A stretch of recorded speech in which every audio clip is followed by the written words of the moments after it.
ريالك خام كادوني دو كوما هرمرته manufacturing bay ku horumartaa ma jira bay leeyihiin wadan dunida hogaamiyay oo aan industrial ahayn wadan macdan soo qoda ama shidaal soo saara ama mining soo saaro horumarsan dunida ma jiro ninka soo walwalaaqun baa horumarsan kaas baa dunida ku shaqaysto xoolaheeda haysta kan laakiin ceelasho ay ku yaalina laga soo qodaa waa un ceelka laga la baxaa wixiisa qiimo ma samaynayo saawgeed ay wax isku dayeen Mareykan maanta galkaasi Mishaya Kaku wuxuu leeyahay science PhD waxa sameeyay Mareykan degani boqolkiiba konton dabad bay ku dhasheen Mareykan uu ku dhalanay that means wixii aqli dunida jiray wuxuu isku dayay hadduu wax barasho ku keeni karo waa inuu lacag ku keeno oo dabeetana uu isagu kiisa wax ku baro Afrikadan madoowa taqaaniin waxay yiraahdaan 20,000 oo caalim oo ay leedahay bay sanad walba Yurub ka qabta dabeetana bay yiraahdeen khubaro la talisa si ay u soo kireystaan 4 bilyan oo lacag oo kale ku bixiya qiyaas inaad caalim soo saartaa marka hore mise bilyan buu ku joogaa markii la soo saarayna kuwaas qaatay sanad walba 20,000 bay ka qaataan khubaro ah oo Afrikaan madooba haddana hadhow baa la yiraahdaa ama jaamacaadka professor u baahan ama dawladda la taliyaal u baahan 4 bilyan oo lacag ah haddana lagu soo qaataa nin cado dib loogu soo kiraysta oo la keenaa si uu inoogu noqdo wacdada la talinaya meelaha ka jooga hadduu aqligu caynka markaa u fakaro Iraq markii la dumiyay Ingiriiska waxa ka jooga bay yiraahdaan 2 kun oo dhakhtar oo Iraaqi ah degan hadda nolosha hadday saa isu rogto muslimku agtooda aqoontu qiimo kuma leh aqoontu bilaash kuma soo baxdo wala maal gashada binaadamka la maal galiya si aqoon u soo baxdo Masar bay yiraahdaan GDP-geeda wax soo saarkeeda waxay تعليمك سرك بحسا 0.2 هل طبعا ميلود لو قيبية لباهان هذا 1 معها برسنت و1 كاسو طبعا ميلود لو سو قيبية لباهان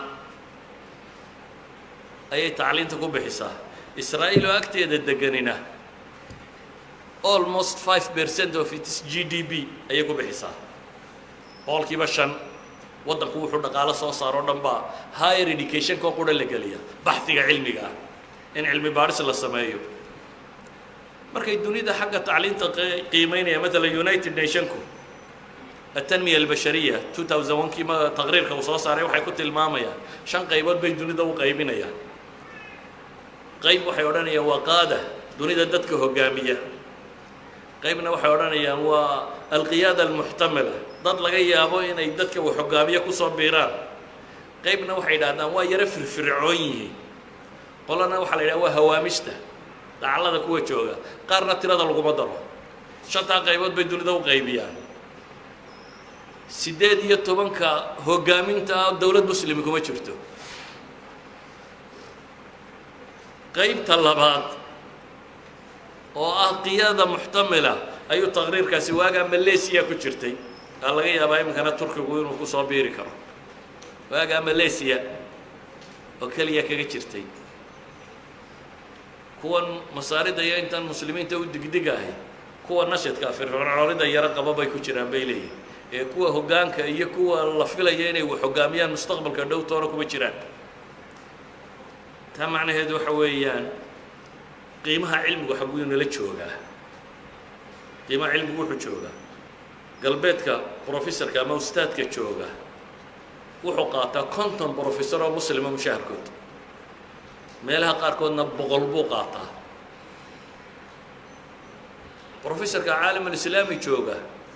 tacliinta uma hagar baxayo waayo waxa la siyaabo kuma filla shaqo labaad buu daydayaa habeenkiina waxa laga yaabaa inuu xafiis yar fadhiisto ama meel yar oo kale ka shaqeeyo wuxuu cilmi baadha wuxuu cunaa buu leeyahay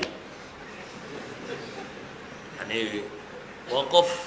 راد عينه يسدون نولان لها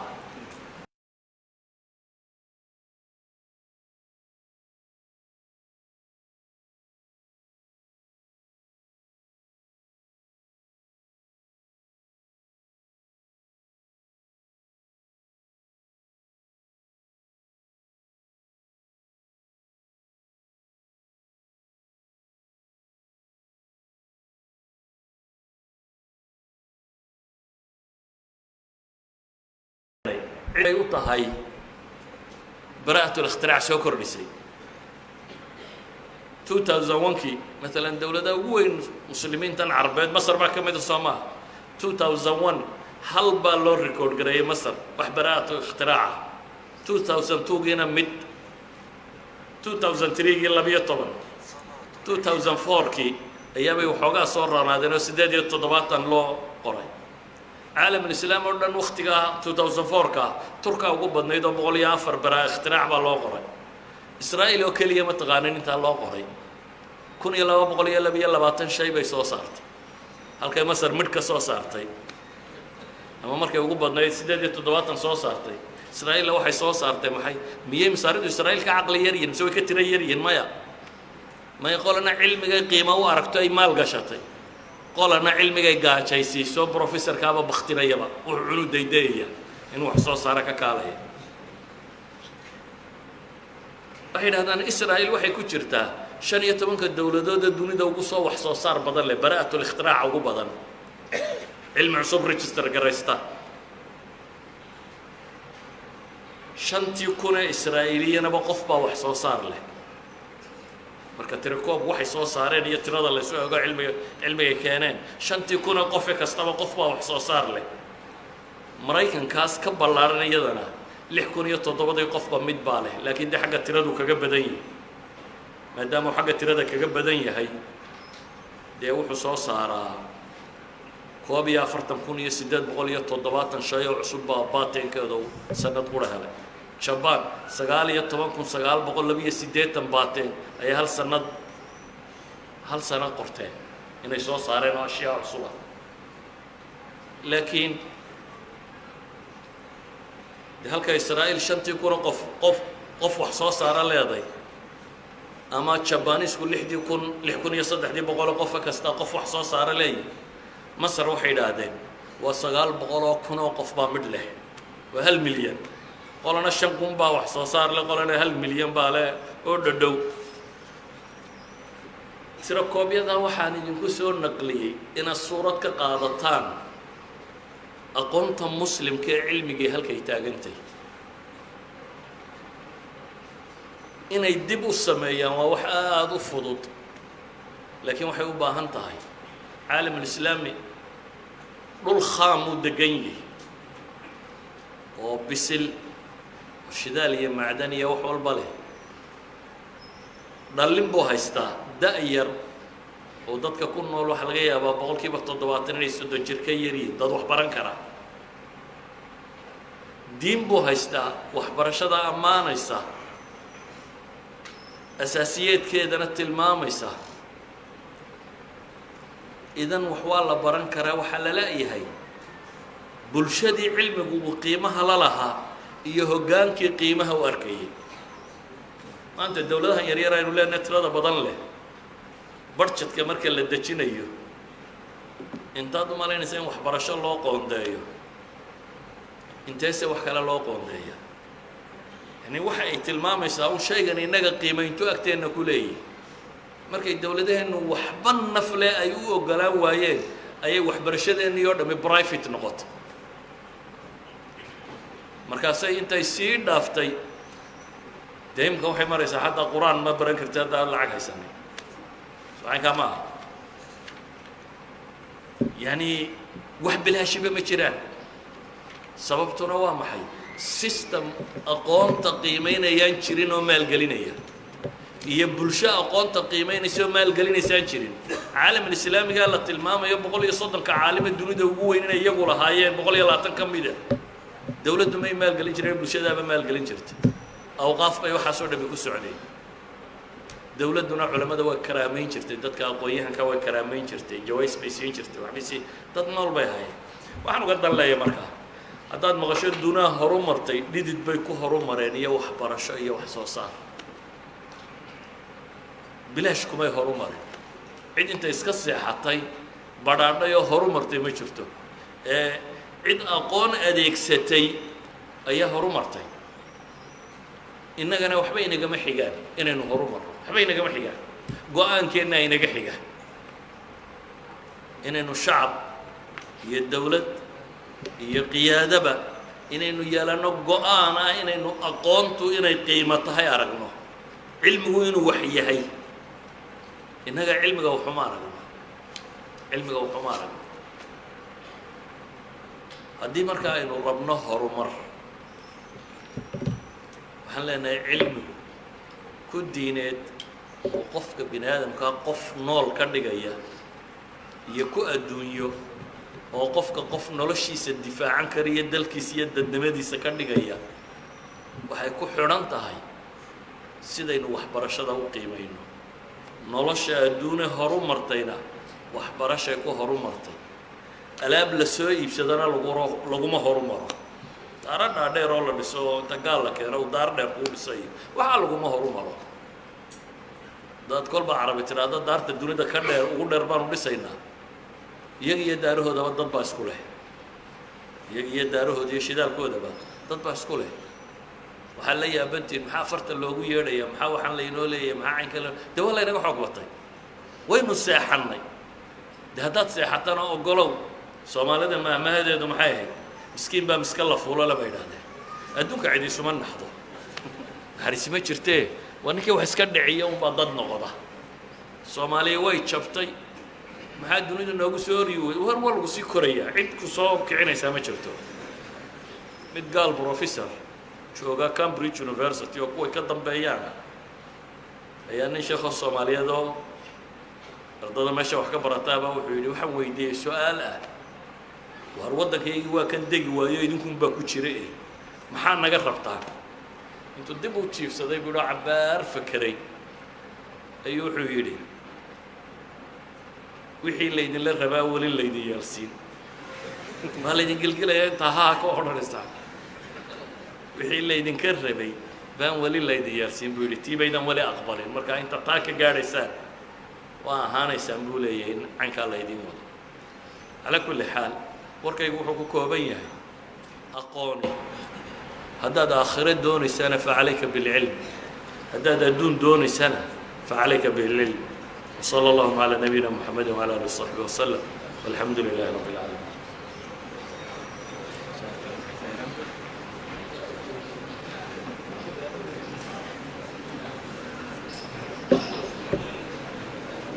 جزاك الله خيرا وأحسن الله إليك في أستاذ حاج إسماعيل هارون لا بارك سبحانه وتعالى علميس الله وبركاته إنك الله ينفعه waxaan u geli doonaa insha Allah qaybtii su'aalaha hadii la hadmo su'aalaha waxaan ka cudur daaranaynaa walaalaha su'aalaha soo gudbiyeen aad bay u fara badan yihiin in badan oo kamid yihiin waqtigu inama saamaxayo inaynu culimada horgeyno in kamidanihi waxaa laga yaabaa dadku inay soo qoraan su'aalo ah laba qof iyo wixii ka badan oo markaas laga yaabo inay u baahanayso garsoorid iyo wax la mid ah su'aalaha caynkaas oo kala ahina ما سويت قلنا أنا علماء يبنوا هذه راهنمو ما دام وقته تبوا دار هذا هبين كنا عاول قبل إن شاء الله سؤال هو كمان دون هذه راهنمو ولا لها مكرها لقلين بدن بعد إن شاء الله تعالى كبحنا أرنكاس يجوا ربي سؤاله اللي جوا جوابه لكن إن شاء الله عنده وسط بيجي أنت علماء أي إله إذنك سنقطين اللي جواب أي إله إذنك سندونا هذه راهنمو الشيخ يوسف محمد علي بن عاود سلويني سؤالها قيمة هذه راهنمو وإنه دالين دون إن شاء الله سؤال وشكرا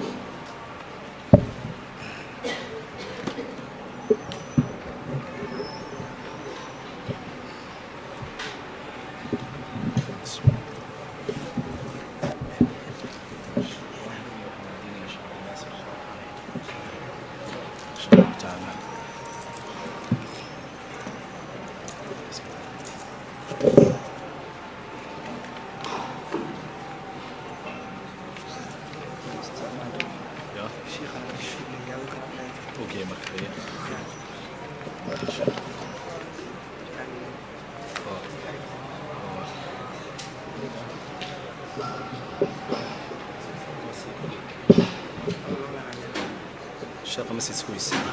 بس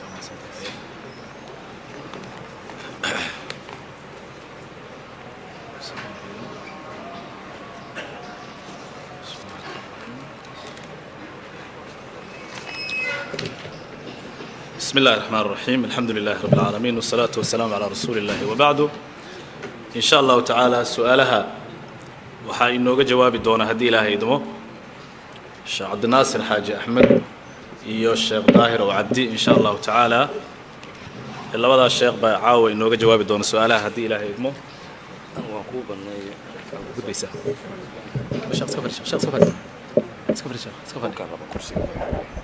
maya sheekh caadi way haystaan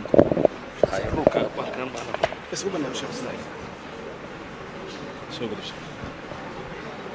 عشان بورطة ما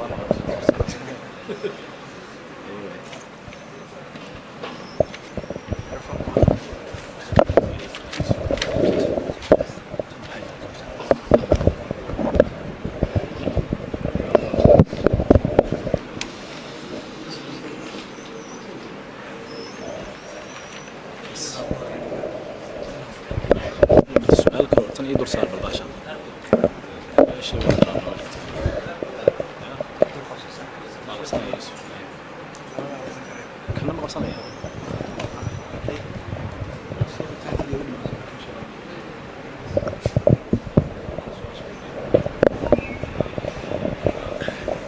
بسم الله الرحمن الرحيم سؤال شو جوه الرئيس وح إسكاله هو ويدينا يا الشيخ عبد الناصر بن ويدينا يا الشيخ سؤال شو هيقول هذا هاي الشيخ وحن كشقيا شركة شيرنا وانكله يا هاي مشاهرنا وانكقاتا هذا مشاهر كاسي حكم كيسو محون غنيا بسم الله الرحمن الرحيم رب العالمين والصلاة والسلام على سيد المرسلين وعلى آله شركة الشركة كتهاي واد لعقتها أي كل شقين يصاد وحكول هذا هاي وأنت هذا كم تهاي مشاركة ما قاعدين كرتيد سيد جمهور العلماء قبان أحكامتا الشركة دون هذه يقول عليه وحويان مركب فائدة صواب بحضه إن هلك بقول لي أما نسبة مئوية وحيد هذان نوالي بحولها وحكولها halkaa laga qaybsado ayaa la doonayaa waxay ka hadlaan haddii uu dee shaqaynayo ma loo gelin karaa dhowto shaqadiisii muqaabilkeedii qiimayn nisbe loo geliyo taasaa baa halka taagan yahay laakiin iyasa saca way bannaan tahay in mar hadduu shaqeeyey arbaaxda iyo faa'iidada soo baxaysa إن بقول لي لو قدره وحي مركا يوكو الشيان والله سبحانه وتعالى أعلم. جزاك الله خير الجزاء. الشيخ سائل كان وحولي هاي وحاسكال السؤال شان الشيخ ظاهر إن شاء الله تعالى. الشيخ سائل كان وحولي هاي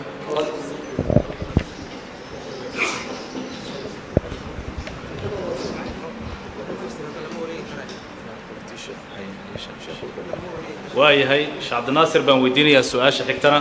oo labaad sheekh wuxuu leeyahay saa'ilkan waxaa ii jooga laba carruur ah oo uu aabbahood dhintay loomana wanqalin haddaba hantida uu aabbahood uga tegay ma uga wanqali karaa jawaabtu waa mada ninkaa dhintay odaga ah carruurtu ka tegey dhaxalka ay u leeyihiin agoontu leedahay walqad uga samayn maysid wanqaliya walqaliya soomaalidu dee nimba wax isugu yidhahdaaye walqal baan noogu dhahnaa marka waxa weeyaan walqashu asal ahaanna waa shay sunno ah xilkeeduna wuxuu saaran yahay aabbaha ayaa laga rabaa inuu awlaadiis ka walqalo waana sunne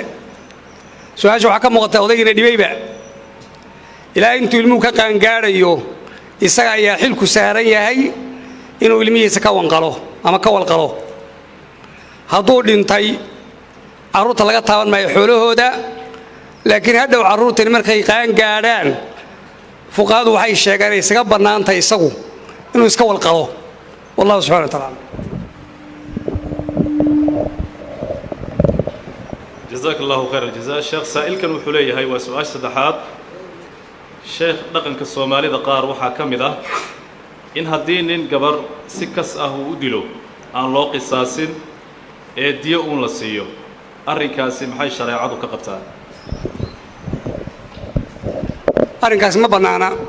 oo iska caada soomaali dhaqan aynu iska wadanno weeye oo sharci khilaafsan qofka dumara haddii ninku dilo isagana waa loo dilayaa hadday iyadu disho iyana waa loo dilayaa imaamu shaafici kitaabkiisa al-um la yidhaahdo masaladaa markuu soo guurinaya wuxuu leeyahay cid aan ogahdo arrintaa khilaafsan in dhiigga labka iyo dhediga muslimka dhiiggoodu isku mid yahay oo ninku hadduu gabadha dilo loo dilayo gabadhoo ninkay daysha loo dilayo wax khilaafa oo aan hayaa ma jira buu sheekhu leeyahay marka arrintaas weli wuxuu ku sii darayaa marka ninkii la dilo la odhan maayo qofkii dumar ahayd magteedu 50 bay ahaydee waxoogaa sarifka inta baaqiga ah 50kii ha la keeno taasina ma jirta buu yidhi wax hore loo kala qaadayaana ma jiro waa nafsu binafsi waa qof loo dilay halkaasay arrintu ku dhammaatay laakiin dee waxaa iskale xilka oo loo dhiibayaa dadkii gabadhan la dilay ciddii weliga u ahayd baa xilkeeda leh oo qisaastiina way qaadan karaan maxaan ku dhahay wax la yidhaahdo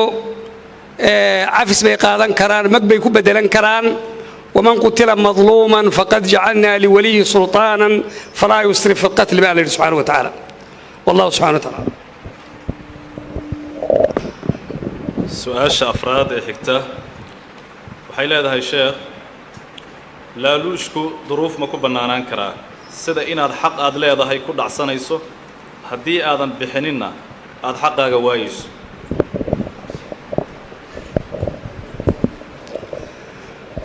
way bannaantahay haddii xoolahaagii laga haysto xoolahaagii gacan lagaaga dhigay oo waddo kaloo aad ku soo dhacsatay aanay jirin waxaad bixinaysana aanay u beegtoomin waxa kaa maqan way bannaan tahay inaad soo furfurato laakiin qofka qaadanaya laaluush ku tahaye adiga xaggaaga dee laaluush lama yidhaahde waa nin wixiisii la soo baxaya adiga xaggaaga wax dembiya ma leh xoolahaagii baa lagaa haystaa hataa waxay fuqaadu ka hadlaan haddaa waad ka baqaysa xitaa in lagaa qaado qola kugu soo maqiiqaan aad warga jeesta aad iska jeediso kuwa raba inay wax kaa qaadaan bal xitaa waxay ku daraan hadduu jiro waxaa jira niman gabayaado masiibo ah oo afkumaal ah oo le nin oday ahoo sharaf laba u ahaado ninkii in gabay lagu tiriyo baktiga lagaa dhigo xoogaa waad iska siin karta kaa qudhiisa kaa ku gabyayee raba inuu suuqa kaa saaro ile gabagu waa moogtay waa arrinaalis iska qaarijinaysa wallahu subxana wa tacaala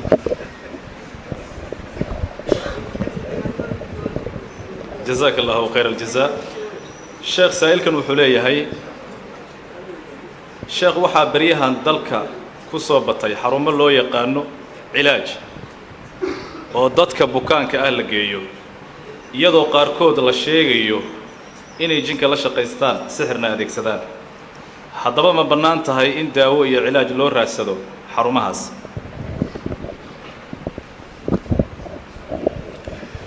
xarumo gaar oo anigu aan aqaano oo yacni arrimahan laga sheegayo dee hayaanu garan maayo laakiin kelmad kooban inaan ka nidhaahno mawduucan isaga ahun baan dawaabidda ama qawaacidda sharciga ah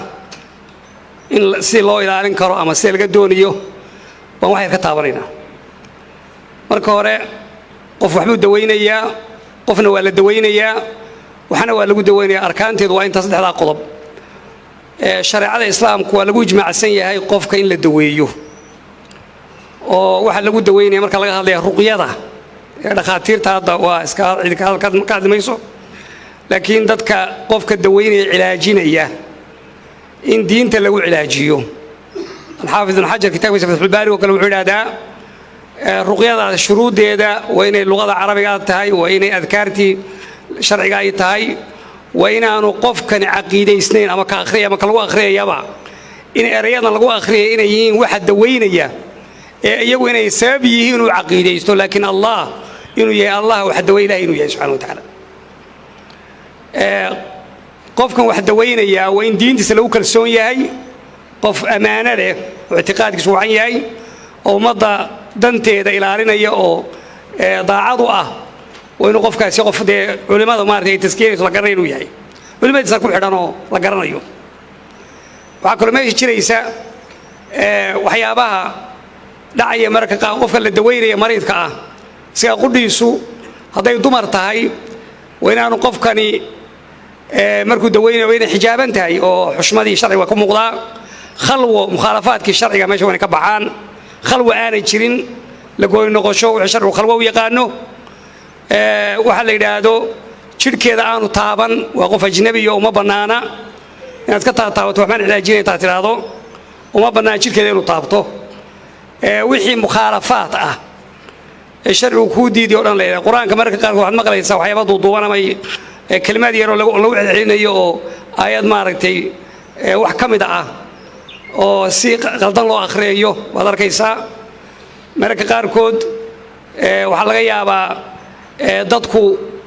inay si jamaaciyo fara badan mikrofoon weyn loogu rakibo oo dhici karta mararka qaarkood mikrofoonkaas baynu waxyeeleeyo sidaa dee loogu furayo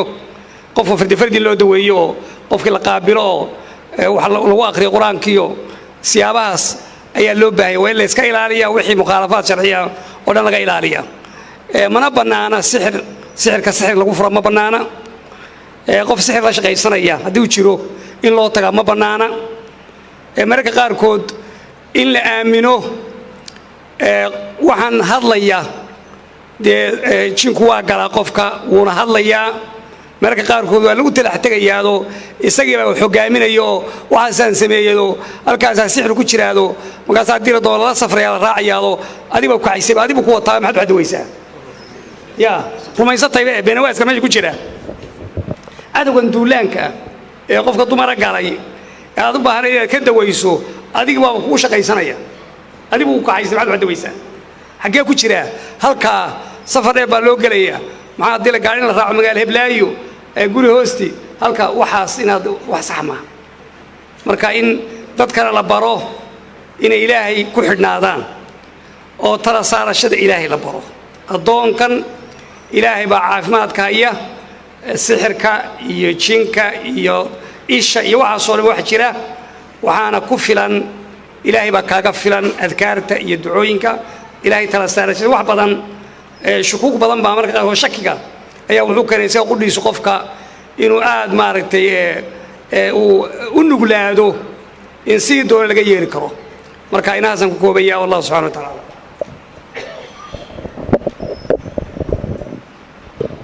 جزاه الله خير الجزاء سؤال شحكته وحنو ورجينا ويديننا إن شاء الله تعالى شيخ ظاهر أو عبدي سؤال سائلك سوقري وحليه هاي شيخ صون كتجي لبضي دي والد حلي هراء تردي سنة عن الجرانين قابك وجدا بسم الله الرحمن الرحيم الحمد لله رب العالمين صلى الله على محمد وآله وصحبه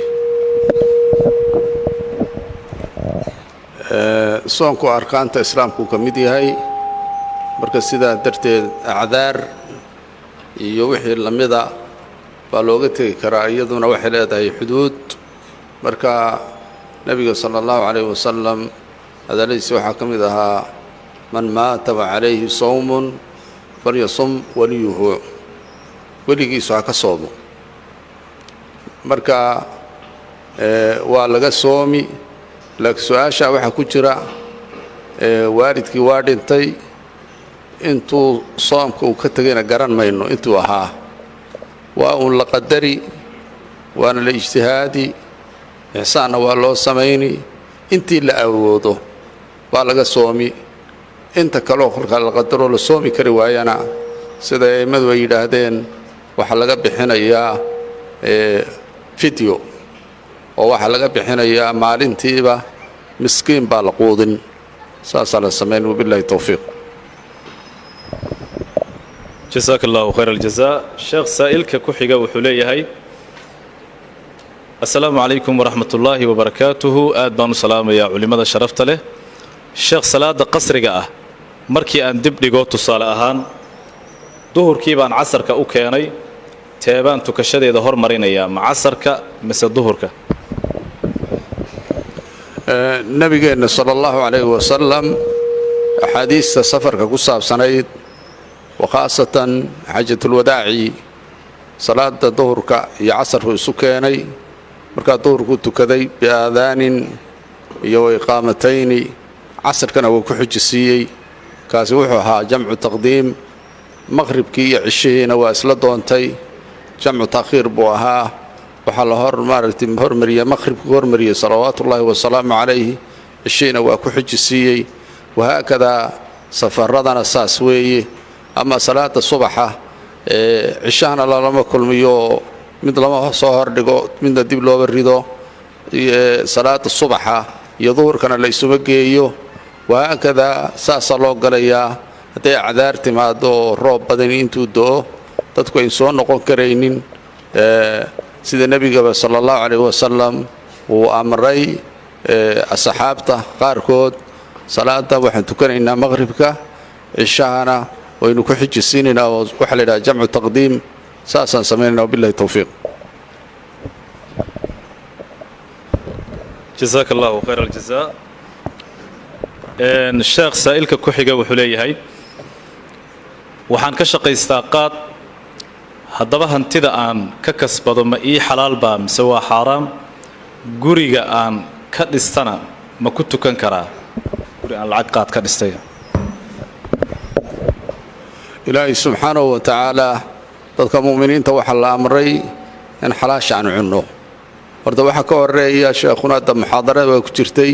in la barto wixii ilaahay kaa xaaraameeyey wixii ilaahay kuu xalaaleeyey baalka qaadka la yidhaahna soomaalida dadka galbeedka iyo meelaha jira oo qutul awliya ka dhiga kuwa warkama hayo inta kale way og yihiin baalkan inuu bannaanayn uu khamri yahay marka saa darteed halka haddaan soo koobo wakhtiga oo dheeraaday darteed waxa weeye waxaan gabadhaa kula talinaynaa qaabkaad uga bixi lahayd yeel hadday suurowdo inaad dhammaan guriga iyo waxaad haysato ka bixi karto ka bax guriga ku wareeji maxaan idhaahdaaye dadka muxsiniinta ah oo ka shaqeeya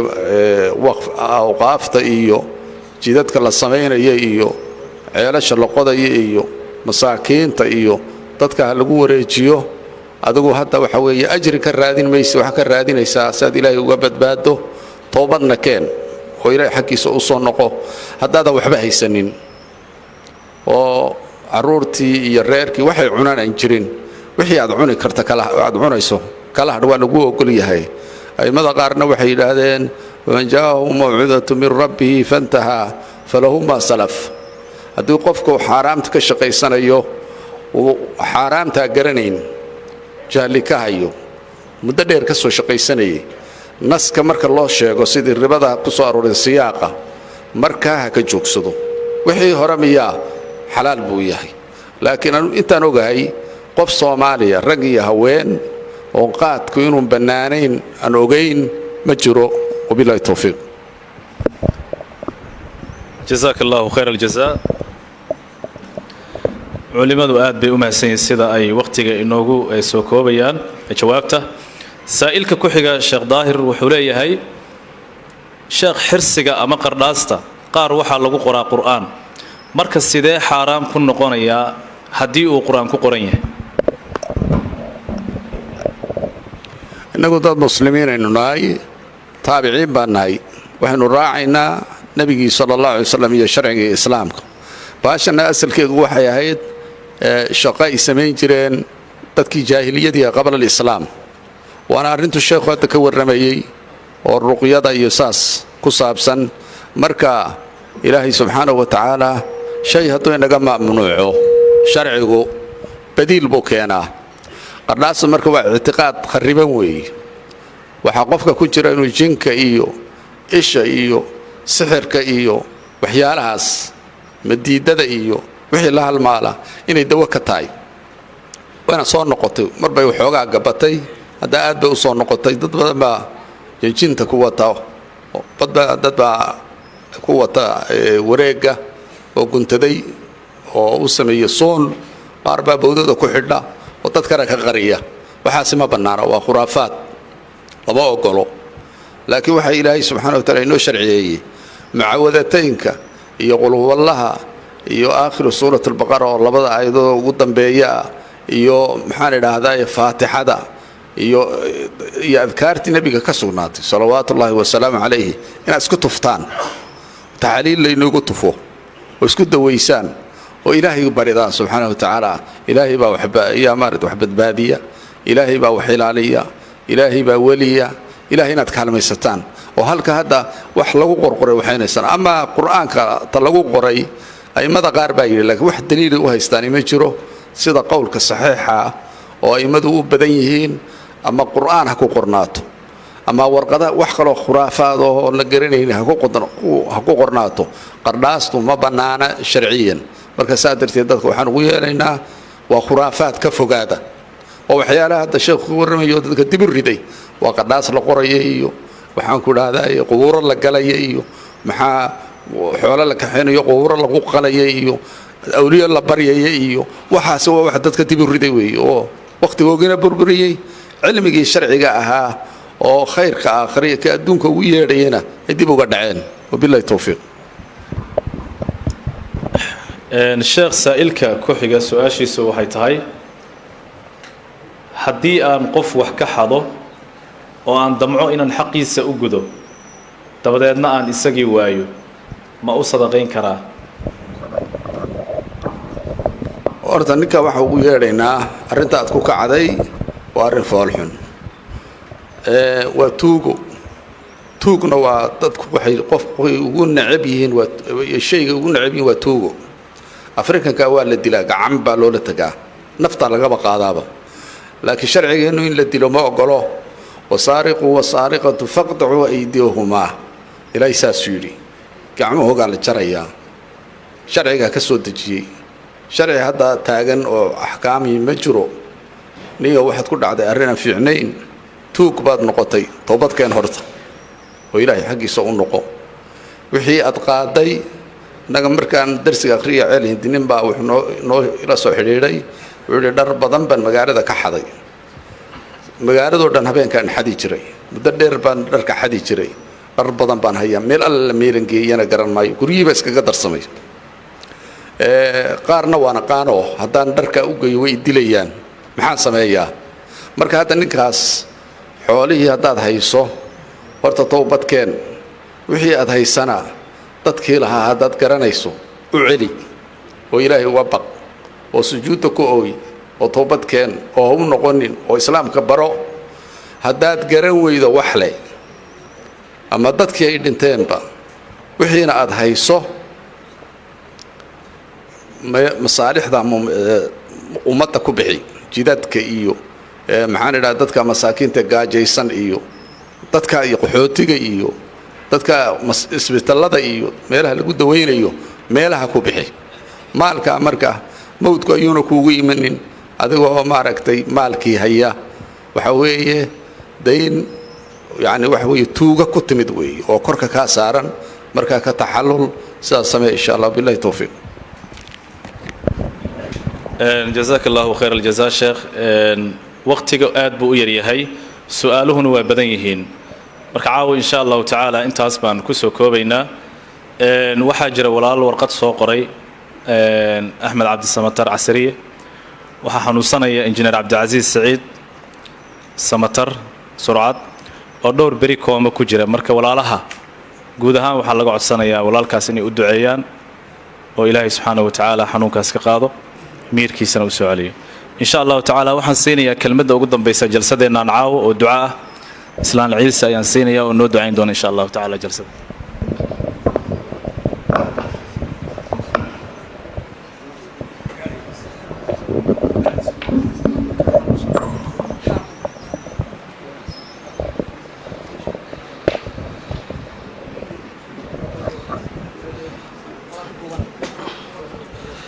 بسم الله بسم الله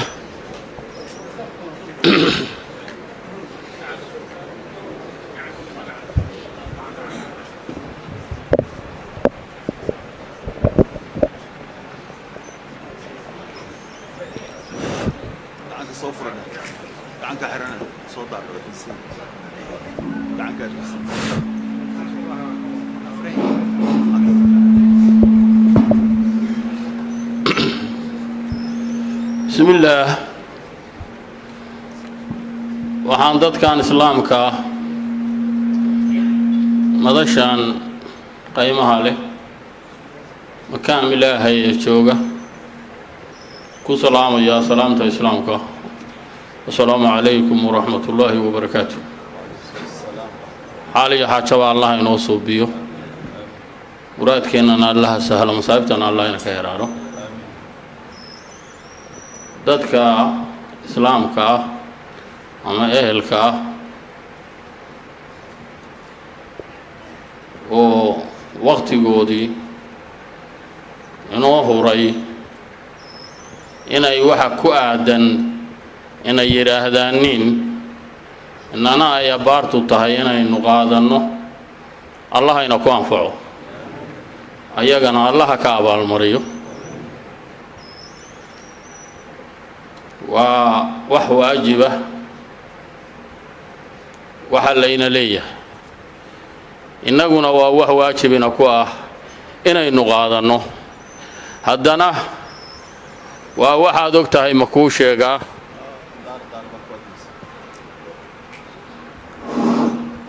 وواحد وقتها مكوشيغا انتينا نعاو مدشان جوجته iyo inta magaalada joogtaba waqtiga lagu jiro waxa uu ku dameynayo iyo meesha loo socdo waxa ay tahay iyo waxa inaga ina ku aadan qof waliba waa yaqaan matal haddaan meel yar ka soo qaato subax waageedu bariyo ama habeen gabalkiisu dhaco intaasoo qof oo ehela islaama oo walaala oo waarida oo rixima baynu aasnaa waa ka soo tagnaa waxaynu ognahay intaa mawdka dilaya inuusan inaga ina daynin ee waqti ka mid ah markii dhinac loo eegana aan fogeyn inuu ina haleelayo haddana markii dhinaca kale laga fiirsho waxaa moodaa meeshaas magoolkeennii aynu geynayno oo uga soo tegayno inayna ka maqan tahay inaynu tegi doonno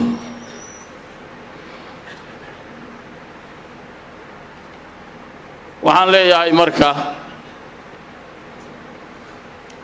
xooluhu ragga geela yaqaani hasha aan madida ahayn bay hortii lisaan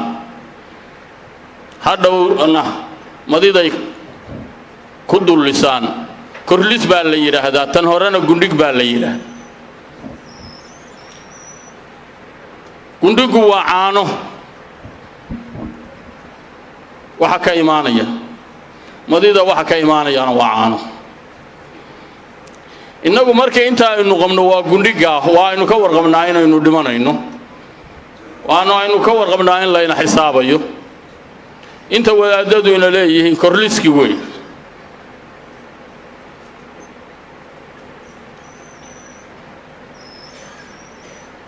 ha loo diyaar garoobo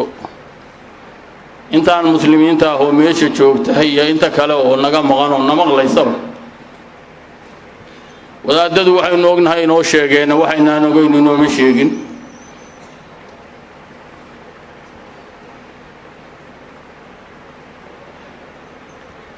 mahmaahan hal kelmada ka soo qaadanayaa waxay ahayd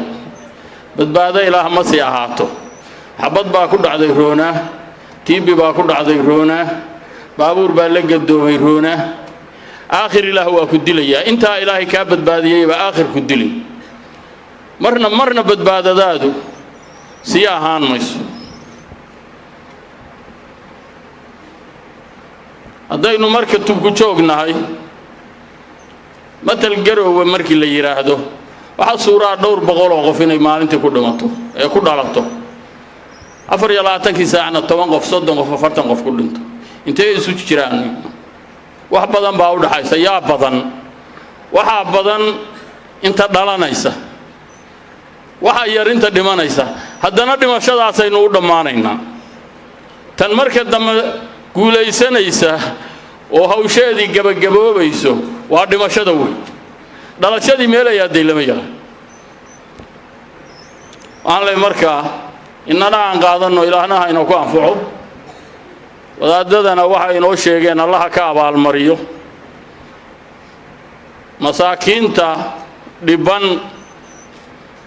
oo ama baahi u dhibban ama bugta u dhibbanna ilaahay ha ka daweeyo wixii cudur qaba wixii baahi qabana ilaahay ha ka risiqo muslimku meeluu joogana ilaahay maslaxad khayr qabta ha dhex dhigo kuwa haatan jiradooda muslimiinta inay u duceeyaan madasha laynoo ka sheegay iyo kuwa kale oo aan warkoodu ina soo gaarin oo aynu ognahay inay bukaaniin ama dad badan oo islaamiga ay dhib qabaaniin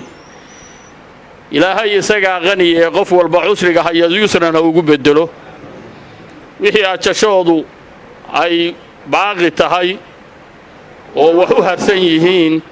inay sii noolaadaan ilaahay dawa ha siiyo isagaa dawo leh ilaahay inta dhimatay ha u naxariisto inta bugtahoo aan ajashoodu gabaabsiga tahay oo waxa haya aan ka kacayna ilaahay naxariistii janno ha siiyo adduun joog iyo aakhira joogba qaatumadeenna khayr allaha ku qatimo islaamku meelu joogaba qof walibana muraadka uu leeyahay oo aan macsi iyo dhumus lahayn mukabil allah uga dhigo masaa'ibaha adduunka ka dhacayana allahayna ka nabadgeliyo xakaarka muslimiinta haysta na allaha ka dulqaado khaasan soomaaliya waxayna haysta allahayna ka dulqaado waxaa halkaasina gaarsiiyey waxaan qabaa waxaynu inagu jisaysanay weeye ee qof aan dulmi gelin ilaahay ma dulmiyo xaqa allahayna waafajiyo adduunka iyo aakhiradaba xaruntaan aynu caawa joognana mid barakaysan oo inta soo ayiidayna ilaahay ku anfaco inta islaamkaas u hiilinaysa oo xaqa u sheegaysana ilaahay ka abaalmariyo allaha inuu ka dhigo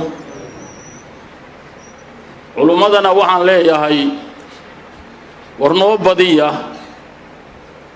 madalahan oo kale innaguna waxaan layna ka rabaayo naftiin iyo naftaydaba kula dardaarmayaa khaas ahaanna aynu u hoggaansanno waxa danteennu ku jiro caam ahaanna madalahan oo kale iyo makaamkan oo kale aynu badsanno xaal iyo xaajana allah inoo suubiyo kulankeenana kulan khayr allaha ka dhigo ka dabatageenna mid khayr ilaah baa hiile allaha inoo hiiliyo naxariis isagaa leh allaha inoo naxariisto gargaar isagaa leh allaha inoo gargaaro isagaa hiile allaha inoo hiiliyo isagaa deeq leh allaha inoo deeqo dembi dhaaf isagaa leh allaha inoo dembi dhaafo magantiis ilaah baa baridee magantiisa allahayna ka yeelo martidiisaa dheragtee martidiisa allahayna ka yeelo adduun iyo aakhiraba qaatuma khayr maca aliimaan qaatumadeenna khayr allaha ku qatimo qaatumadeenna khayr allaha ku qatimo adduunka filnaba wa aakhiran wa filjanno aad iyo aad baa u mahadsantihiin wasalaamu calaykum waraxmat ullaahi wabarakaatu